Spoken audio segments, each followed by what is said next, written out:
Don't you wish you could just turn back time? Maybe if we all became like Hermione, had a time turner, we could go back. Well, we're going back to follow a sketch February in 2024 where I used this sketch here and I flipped it over so that I could create my layout. That's right, we're going back in time for Throwback Thursday, and this is the layout when it has been completed. Do you like it? It's going to be a bit of a fun one. So everybody, this is Throwback Thursday. I am going back to an old video, as I said, 2024 February, and we're going to revamp it for today. Now, I did use Scrapbook Fantasies papers here. It is one of my favorite collections. Their Alice in Wonderland collection. I love, love, love it. So I am gutting out the center because I want to use that blue wood grain frame, or it's more a denim-y look really. It is wood grainy, but it's also denim-y, and I'm going to use that as my frame for the layout. I'm cutting out a section here, a panel, because I want to keep that Mad Hatter's hat because we want that as part of the layout. I want to include the clock because that's always important for anything that's Alice in Wonderland related, and I've got the bottle there that says drink me. So I'm going to do it sort of well, this sketch is really sort of like a happy horizontal really, so that's how my layout will look when it's finished. And I do love this denim and white dot paper, and that's going to set up the second horizontal on the layout, and the papers just fit beautifully together. Now you can see that I'm patching it together here, and I'll show you why. I'm going to use the top part of that frame to run across the top of the page, and that's going to set up that first part of the border. Then I am going to have the two sections where those panels will run down. So instead of wasting them, they're going to become internal panels to extend the bottom. So this is a creative way of extending your stash, and when you've only got two papers to play with, well, like I said, two papers or a cardstock, so I'm using two papers and a cardstock here. So I'm extending my stash so that I can creatively build a horizontal across the layout. Well, actually, I don't think you can class the cardstock. I've got three papers. So I've got this denim part here. I've got this pattern paper here. So that's pattern number 2. And the denim and white dots, that's number 3. So they're my threes. And then I have my 2-1 photo, which, you know, the 3-2-1, which is important. And I'm just going to match it on yellow here. So I have one photo, I have 3 pattern papers, so we're keeping to our formula. And then on this one, I do stick to the 2 clusters, and you'll see how that works. So I'm going to put the matted photo to the center here. Now, when you use a 3-2-1 formula, it's okay to bring in scraps, okay? So when you're really concentrating on getting through what you've got, and you want to get over that creative block, that 3-2-1 formula is very helpful, and you can always bring in scraps, and this is what I've done here. So I'm using some red and white dot scraps here, and they are going to form part of the layout. Now the reason I'm bringing those in now is because the photo is a little bit short for that section, and so I'm going to add circles in to create a scallopy type edge to the top to match the sketch, but this is an easy way to create a scallop. So you cut circles and then you layer them side by side, and that gives you that scalloped effect. So I love how the red is being picked up from the photo, and I love how the red is being picked up through the papers all the way across, and that makes a huge difference in how your photo pops in the end. Don't forget that, well, this is how I look at it anyway, is that if I match my colours on my photo to the papers, then I'm sure that my photo will stand out and be the centre of the page, and that's how it works. And that's the formula I found over time that works really, really well. That colour is important if it matches, and it has to match the photo. So I'm curving the edges of this panel here. So I'm putting in a corner rounder there that you saw me use to create the rounded corners. And then that's allowing me to stretch it a little bit further across to that panel. And then I can put in that patterned paper down the center. And now I have my touches of Alice all the way around. This photo was taken up at the Hunter Valley Gardens at Christmas in 2023.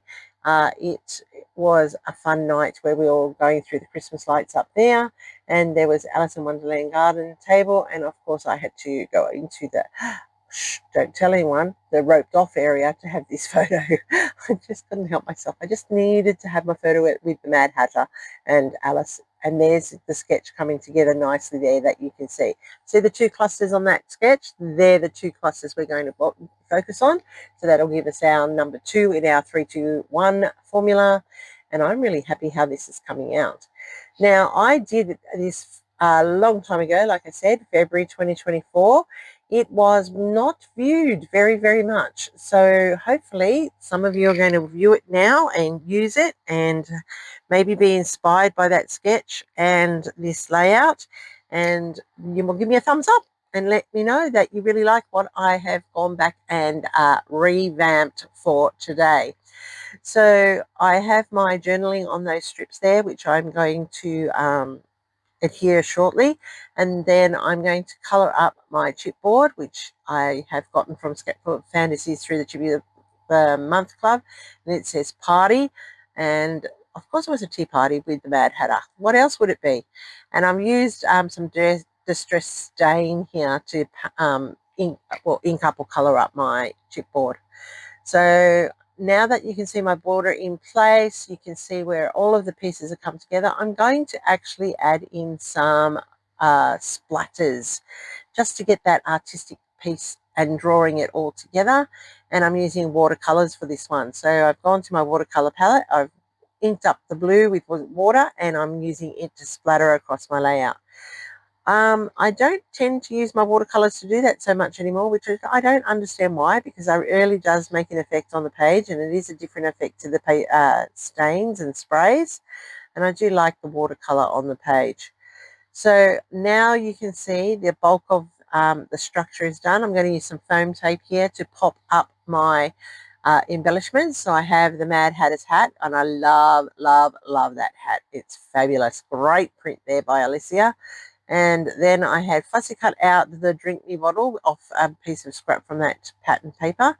And I'm putting in some hearts and the teacup, because you can't have a tea party without the teacups. And then I'm putting in some more of the embellishments to the top for the second cluster. And I've got a cupcake, and I've got the drink me bottle, and I've got another heart, and that's drawing it together. And so you can see that I have my 2 main clusters on the layouts. So it's actually quite easy to see the 3 different papers, the 2 clusters, and the 1 photo. And that's just as simple as 3, 2, 1 to get your layout coming together. So this is some strip journaling, and it's just basically saying the story of how I was naughty and jumped over the rope and had my photo with this display. And you know, it is always fun to get a photo that you want, and hope that you get your photos that you want. Remember, guys, take photos, take lots of them, be in them. That's the key. Be in them as well, because your family will appreciate it in the end if you are not always behind the camera. So I've put down the main features here, and as I'm looking at it, I have this little fussy cut blue heart that I took out of the paper that you can see in the background at the top, and I end up cutting a couple more out and putting those on the layout as well. So I put a little heart there next to the journaling, and I'm really happy how everything has come together. I do look at the other side and I think maybe it's a bit flat and perhaps I should try and pop it a bit, and that's what I do with some of the hearts and a teacup and a teapot. Like I've said, I just gone back and added it in. So I really wanted the teacup to be falling down a little bit more, building up that cluster a little bit more, so that it, you know, looks like things are tumbling down the page. Like Alice has fallen through the hole and into the Wonderland.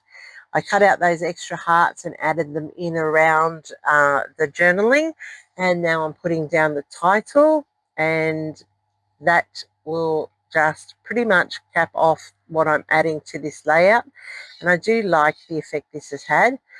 To finish off, I'm going with some doodling. I draw straight lines around my journaling strips. That's to make them pop off the page. You know, I like to make every detail stand out on its own. I love the fact that I picked up a little tiny bit of yellow in the photo, and I've carried it through the journaling and to the matting of the photo, and then that allows me to really make that photo pop. You know, I look at some pages sometimes that I've done in the past, and I wonder why it took me so long to realize that if I wanted my photos and my page to blend nicely, that it all came down to color. It's really not very hard when you think about it. And I'm as I said, I cannot believe that it took me so long to actually work out that. So this is the layout. I'm pretty happy with how it's turned out so far. I'm going to add in some faux stitching around that scalloped part to the top there, and I'm using a white gel pen to do that. That's allowing that scallop to stand out a little bit further, and I'm just contemplating where else I need to add some doodling. A little bit of lace there running across the center allows those pieces to join nicely without having to add anything extra. And I've just gone in and got a few more hearts to continue that falling down type of feel for the layout. Keeping elements and structure the same helps to make a cohesive layout, and those tiny hearts are fluttering from the top. I like the effect that has. So that's pretty much it. I really do like how this turned out. I was saddened when I did it that not many people came and looked at it at that time. So I'm hoping now that this is an inspiration to some people. And if you haven't seen it before, let me know in the comments. Is this the first time you've seen this layout? And if so, what do you think? If you've seen it before, have I revamped it enough to make it a bit more of a zhuzhy layout to share with everybody with this video? Let me know in the comments down below. Look, so you can see those hearts there popped up, adding dimension. That bottle popped up. It really does look effective on a layout. Don't forget to use foam tape and whatever it is that you use to pop your things on your layout up, because, you know, that little dimension adds that little bit of extra special to yours and gives us tactile people something to reach out and touch. It makes us want to reach in and touch the paper. So here it is, up close and personal. I really do appreciate you coming back to have a look. It's been another month, can you believe, and it's Throwback Thursday. This is the final layout. I love, love, love it. If you head over to Scrapbook Fantasies, you may be able to score some of these papers. Not many left, I know for sure. So don't forget to give me a thumbs up and a hype. And if you're new to my channel, I hope you consider subscribing. So stay creative, my friends, and I will see you in the next video real soon.